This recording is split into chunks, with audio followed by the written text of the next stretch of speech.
ಕಾವಿಪೇಟೆಯಲ್ಲಿ ರೇಣುಕಾ ಯಲ್ಲಮ್ಮ ದೇವಿ ಜಮದಗ್ನಿ ಋಷಿ ಕಲ್ಯಾಣೋತ್ಸವ ಜಾತ್ರೆ ಮಹೋತ್ಸವ ವೈಭವ.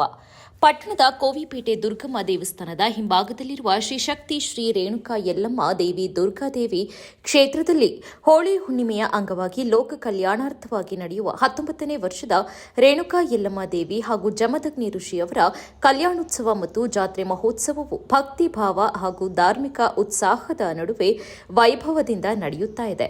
ಮಾರ್ಚ್ 9 ಮತ್ತು 10ರಂದು ದಿನಗಳ ಕಾಲ ನಡೀತಾ ಇರುವ ಈ ಮಹೋತ್ಸವದಲ್ಲಿ ವಿವಿಧ ಧಾರ್ಮಿಕ ಪೂಜೆಗಳು, ಹೋಮ ಹವನಗಳು ಹಾಗೂ ವಿಶೇಷ ಕಾರ್ಯಕ್ರಮಗಳು ನಡೀತಾ ಇವೆ. ಮೊದಲ ದಿನ ದೇವಿಗೆ ಚಂಡಿ ಹೋಮ, ದ್ವೈತ ಹೋಮ ಹಾಗೂ ಜಯಾದಿ ಹೋಮ ಸೇರಿದಂತೆ ಹಲವು ವಿಧಿವಿಧಾನಗಳನ್ನು ನೆರವೇರಿಸಲಾಯಿತು. ಬಳಿಕ ದೇವಾಲಯದ ಗಂಗೆ ಸ್ಥಾನವನ್ನು ಪವಿತ್ರಗೊಳಿಸಿ ವಿಶೇಷ ಪೂಜೆ ಸಲ್ಲಿಸಲಾಯಿತು. ನಂತರ ಶ್ರೀ ರೇಣುಕಾ ಯಲ್ಲಮ್ಮ ದೇವಿ ಹಾಗೂ ಜಮದಗ್ನಿ ಋಷಿಯವರ ದಿವ್ಯ ಕಲ್ಯಾಣೋತ್ಸವವನ್ನು ಸಂಪ್ರದಾಯಬದ್ಧವಾಗಿ ನೆರವೇರಿಸಲಾಯಿತು. ಈ ಕ್ಷೇತ್ರವು ಧಾರ್ಮಿಕ ಮಹತ್ವವನ್ನು ಹೊಂದಿದ್ದು ಇಲ್ಲಿ ಚೌಡೇಶ್ವರಿ, ಯಲ್ಲಮ್ಮ ಸೇರಿದಂತೆ 3 ದೈವಶಕ್ತಿಗಳು ನೆಲೆಸಿವೆ ಎಂದು ಭಕ್ತರು ನಂಬಿಕೆ ಹೊಂದಿದ್ದಾರೆ.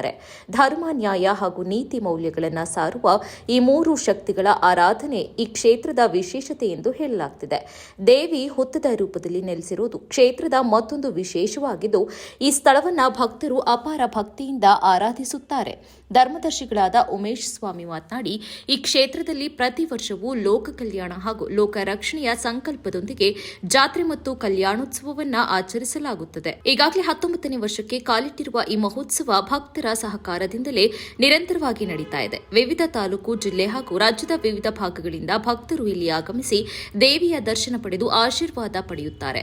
ಭಕ್ತರ ಕಷ್ಟಗಳನ್ನು ಪರಿಹರಿಸಿ ಅವರಿಗೆ ಆಶೀರ್ವಾದ ನೀಡುವ ಶಕ್ತಿಯು ಈ ದೇವಿಗೆ ಇದೆ ಎಂಬುದು ಭಕ್ತರ ನಂಬಿಕೆ ಎಂದು ಹೇಳಿದರು.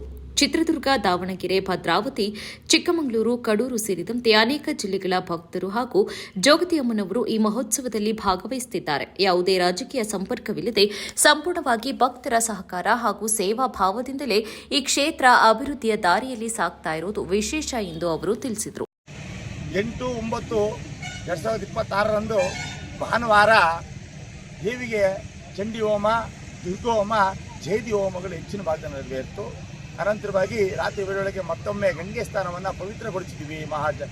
ರೇಣುಕಾ ಯಲ್ಲಮ್ಮ ದೇವಿಗೆ ಇವತ್ತು ಜಮದಗ್ನಿನ ಕಲ್ಯಾಣಕ್ಕೆ ಬಂದು ಜಮದಗ್ನಿ ಮತ್ತು ರೇಣುಕಾ ದೇವಿಗೆ ಕಲ್ಯಾಣೋತ್ಸವಗಳನ್ನು ಮಾಡ್ತಾ ಇದ್ದೀವಿ. ಇವತ್ತು ಮತ್ತು ನಾಳೆ 2 ದಿನವೂ ಕೂಡ ದೇವಿಯ ವಿಜೃಂಭಣೆಯಾದ ಜಾತ್ರೆ ಮಹೋತ್ಸವಗಳು ನಡೀತಾ ಇದೆ. ಮಂಡ್ಯ ಜಿಲ್ಲೆಯ ಶಿವಾರ ಮೂಲದ ಕೀರ್ತನಕಾರ ಹಾಗೂ ಗಾಯಕ ಶಿವಾರ ಉಮೇಶ್ ಕಾರ್ಯಕ್ರಮದಲ್ಲಿ ಭಾಗವಹಿಸಿ ಧಾರ್ಮಿಕ ಉಪನ್ಯಾಸ ಮತ್ತು ಕೀರ್ತನೆಗಳ ಮೂಲ ಭಕ್ತರನ್ನ ಆಧ್ಯಾತ್ಮಿಕವಾಗಿ ಪ್ರೇರೇಪಿಸಲಿದ್ದಾರೆ.